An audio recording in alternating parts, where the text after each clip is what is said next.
সৃষ্টি করে দৃষ্টি ভরে সৃষ্টি করে দৃষ্টি ভরে দেখছে প্রভু রামানা রূপে অতুল দয়ারি রাসূল নূরে ভরা মুখখানা রূপে অতুল দয়ারি রাসূল নূরে ভরা মুখখানা ইয়া রাসূলুল্লাহ ইয়া হাবিবাল্লাহ ইয়া রাসূলুল্লাহ ইয়া হাবিবাল্লাহ।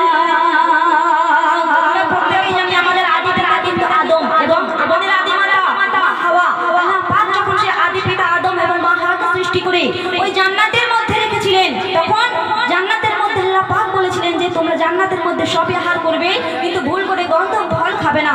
অথচ সেই আদম হাওয়া ভুল করে গন্ধম ফল খেয়েছিল, তাদের সাথে কি ঘটেছিল আর তারা কার নামের ওসিলা করে মুক্তি পেয়েছিল তবে দেখছি পরবর্তী ছন্দে বলছে দেখুন।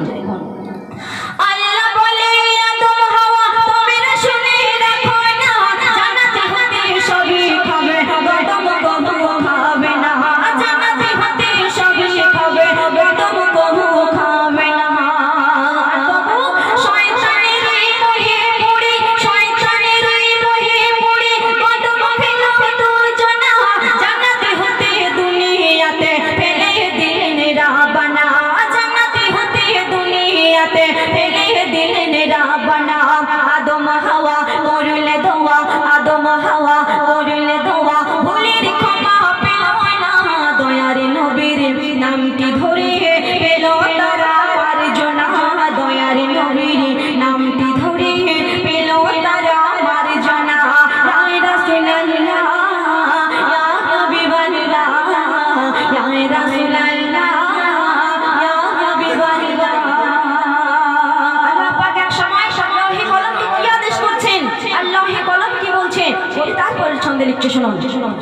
আল্লাহ বলে লৌহে কলম আল্লাহ বলে লৌহে কলম শোনো বিশেষ ঘোষণা আমার নামের পাশে লেখো মুহাম্মাদের নামখানা, আমার নামের পাশে লেখো মুহাম্মাদের নামখানা।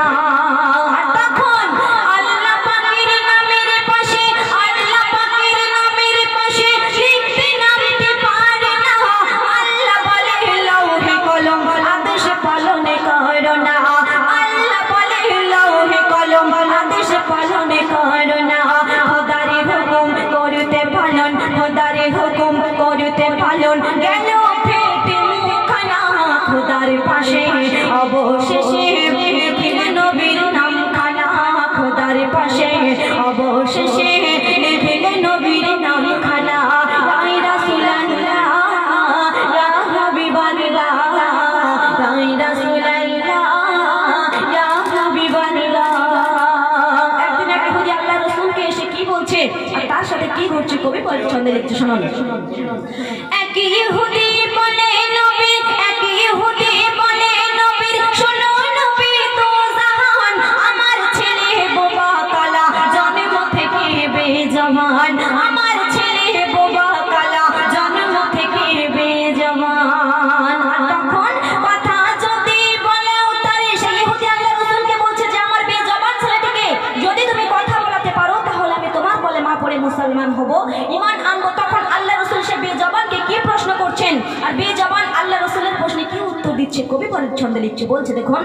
এক ইহুদি বলে নবীর এক ইহুদি বলে নবীর শোনো নবী তো জাহান আমার ছেলে বোবা কালা জন্ম থেকে বেজবান, আমার ছেলে বোবা কালা জন্ম থেকে বেজবান। আর তাই কথা যদি বলাও তারে কথা যদি বলাও তারে আমি হব মুসলমান, নবী বলে আমি কে যে বলো ওহে বেজবান, নবী বলে আমি কে যে বলো ওহে বেজবান। আর তখন জবানে খুলে বোবা বলে জবানে খুলে বোবা বলে তুমি শাহে মাদিনা, কথা শুনে ওই ইহুদি পড়ে নিল কলেমা, কথা শুনে ওই ইহুদি পড়ে নিল কলেমা। ইয়া রাসূলুল্লাহ ইয়া হাবিবাল্লাহ ইয়া রাসূলুল্লাহ ইয়া হাবিবাল্লাহ। একদম শেষ কথায় কবি কি লিখছে বলছে যে আমরা অনেকেই জানি দুনিয়ার মধ্যেই সেকেন্দার মহান বাদশা ছিলেন, অনেক বড় বাদশা ছিলেন, কিন্তু সেকেন্দার যখন জানি আমাদের প্রত্যেকটা জীবকে কিন্তু একদিন দুনিয়ার বুক থেকে বিদায় নিতে হবে। প্রত্যেকটা জীবের জন্য কিন্তু মৃত্যু অনিবার্য। তো সেখানে তার যখন দুনিয়ার বুক থেকে বিদায় নিচ্ছে তখন সে বলছে যে আমার ইন্তেকালের পর যেন কাফনের সঙ্গে আমার হাত দুটিকে না বাঁধা হয়। তো কেন সে সম্পর্কে কবি শেষ ছন্দে মেসাল দিচ্ছে, শোনো। মরার আগে বলে গেলেন মহান বাদশা সেকেন্দার, ওর হাত দুটিকে কাফন হতে বাইরে রেখো খবরদার, হাত দুটিকে কাফন হতে বাইরে রেখো খবরদার। কেন?